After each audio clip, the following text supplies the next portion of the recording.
Friends, myself advocate Deepika. So हम कर रहे हैं क्लैट 2025 की तैयारी। क्लैट हो या लॉ का कोई भी एंट्रेंस हो, उसमें ये सारे टॉपिक्स इंपॉर्टेंट हैं जो भी मैं करवा रही हूँ। ओके, सो हम कर रहे हैं लीगल रीजनिंग। सो लीगल रीजनिंग में हम कर रहे हैं लॉ ऑफ टॉर्ट्स। तो आज हम करेंगे स्ट्रिक्ट लायबिलिटी, ये वाला टॉपिक करेंगे। सो स्ट्रिक्ट लायबिलिटी होता क्या है? It means liability without fault. Fault नहीं है, आपकी कोई गलती नहीं है, बट आप लायबल हो। विदाउट इंटेंशन और नेग्लिजेंस, इंटेंशन नहीं है, ना ही कोई लापरवाही हुई है, बट फिर भी आप लायबल हो।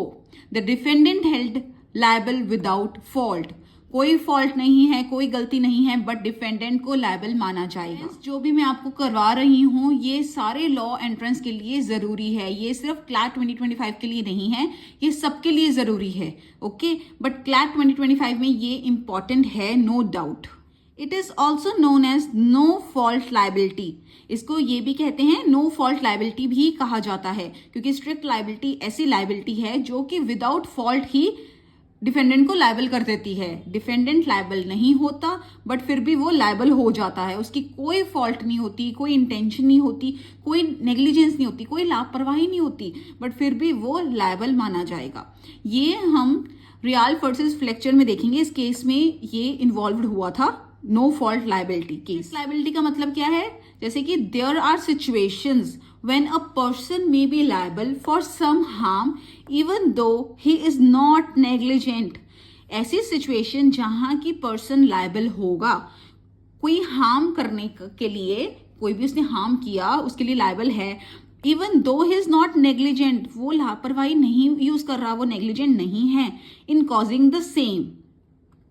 और देयर इज नो इंटेंशन, कोई इंटेंशन नहीं है टू कॉज द हार्म, उसकी इंटेंशन भी नहीं है कि हार्म हो, ना वो नेग्लिजेंटली एक्ट कर रहा है।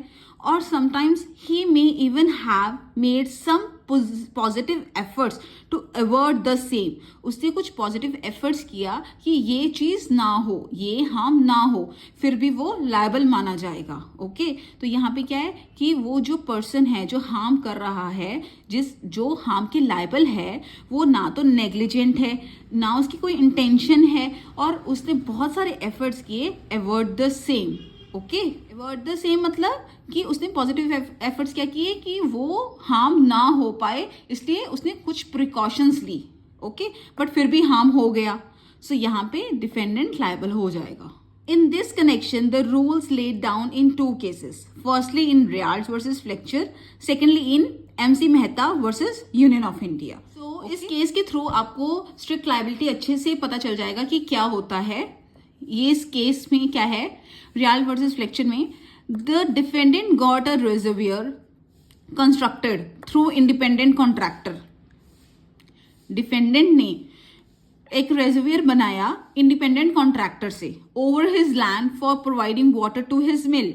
अपनी जगह पे, अपनी लैंड पे बनवाया कि पानी मिल सके मिल्स को। ओके, सो उसने डिफेंडेंट ने एक इंडिपेंडेंट कॉन्ट्रैक्टर से रेजर्वियर कंस्ट्रक्ट करवा लिया अपनी लैंड पे। Okay, there were old disuse shafts under the site. Site की जहां पे वो रेजर्वियर बन रहा था वहां पे कुछ ओल्ड डिसयूज शाफ्ट्स थी, कुछ नुक्स थे of the reservoir which the contractor fail to observe. जो कॉन्ट्रैक्टर था उसने नहीं देखा, वो फेल हो गया ऑब्जर्व करने में। ओके, तो उसने वो कंस्ट्रक्ट कर दिया। Because of this water was filled in the reservoir. तो जो वाटर था उसकी वजह से, ओल्ड डिसयूज शाफ्ट की वजह से जो पानी था वो रेजर्वियर में फिल्ड हो गया एंड इट बर्स्ट, और वो बर्स्ट हो गया and flooded the plaintiffs coal mines. और वो इतना बर्स्ट हुआ पानी कि जो प्लेंटिव की कोल माइन थी वहां पे पानी चला गया और वहां पे फ्लड आ गया। ठीक है, मतलब बहुत ज्यादा पानी चला गया और उसकी कोल माइन सारी डिस्ट्रॉय कर दी उसने। Defendant had not been negligent, यहाँ पे डिफेंडेंट नेग्लिजेंट नहीं था, उसने इंडिपेंडेंट कॉन्ट्रैक्टर को दे दिया था बनने के लिए, उसकी गलती थी। ठीक है, तो यहाँ defendant had not been negligent but he was held liable. यहाँ पे डिफेंडेंट नेग्लिजेंट नहीं था, लापरवाही नहीं बरती उसने, बट वो लायबल होगा इसमें।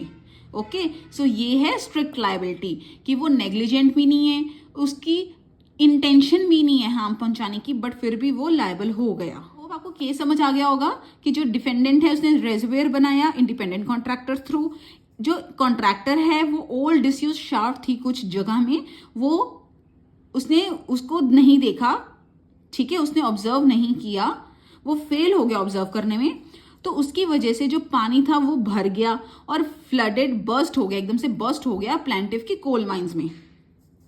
तो यहाँ डिफेंडेंट लायबल होगा वो एक्ट के लिए। सो नेक्स्ट है, for the application of strict liability the following 3 things should be there. 3 चीजें होनी चाहिए स्ट्रिक्ट लायबिलिटी अप्लाई करने के लिए। डेंजरस थिंग, डेंजर थिंग होनी चाहिए, एस्केप, बचने का रास्ता नहीं होना चाहिए, non natural use of land, ठीक है। अब ये क्या है, dangerous thing, there should be a dangerous thing.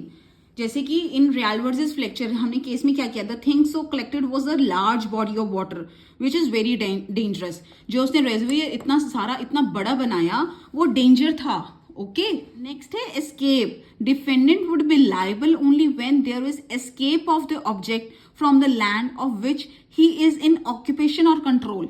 उसके लैंड से वो पानी चला गया, हमने यही किया था ना केस में, तो उसमें क्या हुआ, डिफेंडेंट वुड बी लायबल, उसके कंट्रोल में था बट वो फिर भी उसके वहां से चला गया, ठीक है। एस्केप का मतलब ये है। नेक्स्ट है non natural use of land. इसका मतलब क्या है कि water collected in the reservoir in such a huge quantity in रियल वर्सेस फ्लेक्चर, जो हमने अभी केस किया है, was held to be non natural use of land. उसको इतने पानी की जरूरत नहीं थी जितना उसने भर लिया था। So non natural use of land. Keeping water for ordinary domestic purpose is natural use. Strict liability के कुछ एक्सेप्शंस भी हैं। फॉर एग्जाम्पल, जैसे कि एक्सेप्शंस क्या हैं, प्लेंटिव्स ऑन डिफॉल्ट, प्लेंटिव की खुद की गलती थी तो यहाँ पे ये स्ट्रिक्ट लायबिलिटी नहीं कहा जाएगा। एक्ट ऑफ गॉड, कोई भी गॉड का एक्ट है तो वहां पे भी एक्सेप्शन आ जाएगा, स्ट्रिक्ट लायबिलिटी नहीं लगेगा। Consent of the plaintiff, plaintiff की खुद की कंसेंट थी तो डिफेंडेंट यहाँ पे लायबल नहीं होगा। एक्ट ऑफ थर्ड पार्टी, कोई भी थर्ड पार्टी का एक्ट था तो यहाँ डिफेंडेंट लायबल नहीं होगा। कोई भी स्टैट्यूटरी अथॉरिटी, मतलब गवर्नमेंट ने कुछ कहा है करने को, तो यहाँ पे डिफेंडेंट लायबल नहीं होगा। और एग्जाम्पल है, ये स्टैट्यूटरी अथॉरिटी का है ये केस लॉ। इसमें क्या था कि defendant company was under a statutory order to maintain continuous water supply. जो डिफेंडेंट की कंपनी थी वो स्टैट्यूटरी ऑर्डर, मतलब कंपनी जो थी वो स्टैट्यूटरी गवर्नमेंट के अंडर थी कि वाटर सप्लाई कैसे होगा सारा वो मेंटेन वो करता था, गवर्नमेंट करती थी, ठीक है। It burst without any negligence, लापरवाही के बिना वो बर्स्ट हो गया of the defendant and flooded the plaintiffs premises with water. Plaintiff की प्रेमिसेस में चला गया पानी। Company would not be liable, company liable नहीं होगी as it was engaged in performance of statutory authority.